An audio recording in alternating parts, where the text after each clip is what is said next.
মৃত্যুদণ্ডই শেখ হাসিনার জন্য উপযুক্ত বিচার। কেবলমাত্র এই মৃত্যুদণ্ডের রায় কার্যকর করার মধ্য দিয়ে শেখ হাসিনার গণহত্যা এবং মানবতা বিরোধী অপরাধের ন্যায় বিচার করা সম্ভব হবে। আমরা সরকারের কাছে আহ্বান জানাই, অতি দ্রুত সময়ের মধ্যে আজকের ঘোষিত রায় সরকারকে কার্যকর করতে হবে। এবং ভারত সরকারের কাছে আমরা আহ্বান জানাই যে খুনি শেখ হাসিনা বাংলাদেশের মানুষের উপরে গণহত্যা চালিয়েছে, মানবতা বিরোধী অপরাধ করেছে, তাকে ভারতে আশ্রয় না দিয়ে বাংলাদেশের বিচার ব্যবস্থার কাছে তারা সুপর্দ করবে। এই বিশ্বের বাসীর কাছে একটা নজির তৈরি হবে শেখ হাসিনার রায় কার্যকর করার মধ্য দিয়ে। শেখ হাসিনা শুধুমাত্র উস্কানিমূলক বক্তব্য দেয় নাই, আজকের বিচারের মধ্য দিয়ে প্রমাণিত হয়েছে শেখ হাসিনা মানুষকে গুলি করে হত্যা করেছে, লেথাল ওয়েপন ব্যবহার করেছে, গোটা বাহিনীকে মানুষের বিরুদ্ধে খুন করতে কাজে লাগিয়েছে এবং মানুষকে সে পুড়িয়ে হত্যা করেছে। এমন নৃশংস একজন খুনি যার এত এত অপরাধ, সে অপরাধের খুব অল্প কিছু অভিযোগেই আজকে শাস্তির ঘোষণা এসেছে।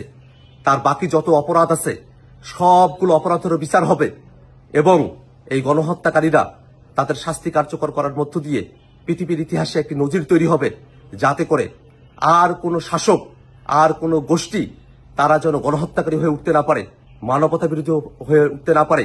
তেমন একটা সময়ের জন্য অপেক্ষা করছি আমরা। শুধুমাত্র রায় ঘোষণা করার মধ্য দিয়ে নয়, রায় কার্যকর করার মধ্য দিয়েই শহীদদের আত্মা শান্তি পাবে।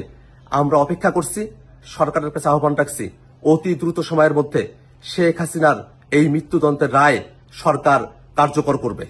প্রিয় প্রবাসী, আমরা যারা প্রবাসে কাজ করি, পরিশ্রম করি, আমরা সবাই চাই দেশে একটা ঠিকানা হোক, কিন্তু ভয় পাই প্রতারণা হবে কিনা, নিরাপদ কিনা, টাকাটা হারাবে না তো।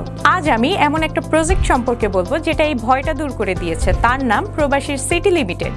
প্রবাসীর সিটি বাংলাদেশের প্রথম স্মার্ট শেয়ার ভিত্তিক রিয়েল এস্টেট প্রজেক্ট। মানে আপনি মাত্র 5 লাখ টাকা বিনিয়োগে 1% শেয়ার কিনতে পারবেন আর 5 বছরে পাবেন দ্বিগুণের বেশি হালাল মুনাফা। তাহলে আর অপেক্ষা কেন? এখনই যোগাযোগ করুন স্ক্রিনে দেওয়া নাম্বারে। প্রবাসী সিটি লিমিটেড প্রবাসী হেলিকপ্টারের একটি অঙ্গ প্রতিষ্ঠান।